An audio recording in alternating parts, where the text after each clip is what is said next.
Yo, what's going on, guys? And today, kind of some more, it's not morbid. It's more disappointing, saddening news. I mean, it could be good news. So the expectation is Lonzo Ball is going to be bought out. Darnell Mayberry of The Athletic reports that with Josh Giddey coming into town, it is expected that they will buy out Lonzo Ball. And to me, it makes sense. But I actually think this is a really good opportunity for Lonzo because it'll allow him to join a team that is rebuilding or retooling, like maybe a Brooklyn Nets or a team like San Antonio or Portland, that they to be like kind of like a vet and in a leader of men amongst boys, and or being an adult or of the adult in the room.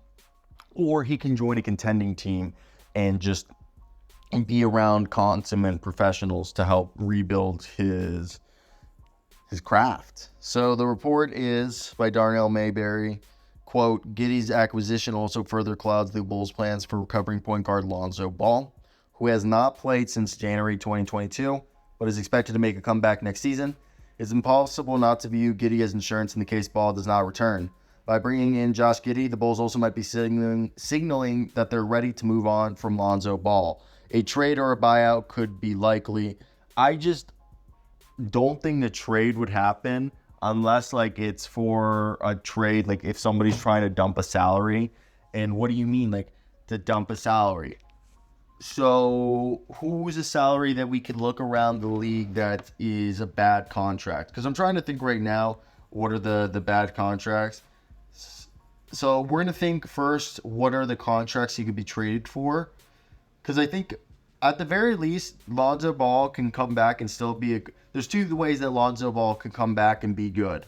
Three ways. One, he comes back and he's the same guy that he was before, and he continues on the trajectory that he was, which is I don't want to say this, but it's very unlikely given the severity of the injury that he suffered and in the surgeries that he had to have. The second is the Sean Livingston route. He becomes a role player and he still is able to make an impact.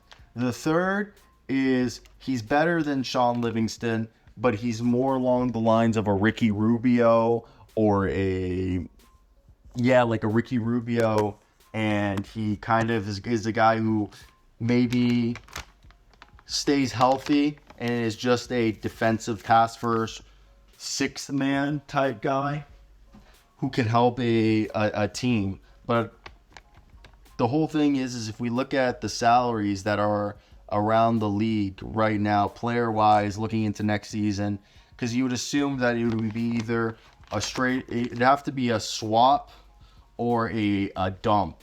And what I mean by that is you would assume that they'd be swapping salaries, or a team would be dumping the salary on the Bulls if the Bulls per se maybe got off of Zach LaVine's contract, or they use Lonzo's. So I'm trying to think who's a bad contract in the NBA that we can agree is just like a bling. Okay, for example, Ben Simmons. Let's say in some Lonzo Ball for Ben Simmons, you take on Ben Simmons' contract, maybe you tag in there Lonzo Ball with Javon Carter, and they send you Ben Simmons and a first round pick. That could be something that is actually feasible. Another bad contract, one could be Lonzo Ball and several second round picks to this wouldn't happen, but for Chris Paul, I just don't think the Warriors would do that. The rest of the contracts, John Collins could be one that they go after. After that, I really don't see any deals that Brook Lopez, maybe they do send Lonzo there. Or Clint Capella. I just don't see those teams because those teams want to compete. So for me, that's Bojan Bogdanovic. But then maybe, and they'd be willing to have him as a backup point guard. I just doubt that the rest of the deals, maybe Davis Bertans, but I think he restructured his deal, and I don't know. You bring the Charlotte Hornets, bring in the Ball brothers together. That could legitimately be actually something that they do to appease LaMelo. It could be Lonzo Ball for Devontae Graham. That's actually a feasible one. Or Marvin Bagley and the Wizards take a chance. Those actually make sense. Outside of that, maybe, yeah, I can't see. Maybe the Portland Trailblazers, they send like either Matisse Thybulle, Robert Williams, or somebody in a deal like that. I'm just trying to see if there's any other combinations of salaries or something like that that a team would want to do. Like, would Houston want to package like Jock Landale and I think they like Jeff Green, so I just don't see like an insane deal there, or like that's blatantly obvious in the terms of, oh, we'll do this and it will clearly yield us Lonzo Ball. I just don't see that deal being there. So if there's no deal like that there, how do you get Lonzo on the roster? And I mean, not Lonzo on the roster. How do you get Lonzo off the roster? And I think there are deals out there, but it's not going to be for like anything insane. And the Bulls might have to give up assets. So to me, it makes sense that like, hey, I really like this Spurs one. Devontae Graham only has like $2.8 million guaranteed. So the Bulls could literally just be like, well, you guys can have Lonzo, just give us Devontae Graham. No picks involved. And the Spurs get themselves a guy in Lonzo who can be a backup point guard or compete with Trey Jones for the starting job. That could legitimately be one. Now, if we look at a team like the Charlotte Hornets, because I kind of like the idea of maybe LaMelo going like, hey guys, this might be a gap year, or like, let's build up our bench, and hey, my brother's willing to come here and he'll take like a really cheap extension if he plays well.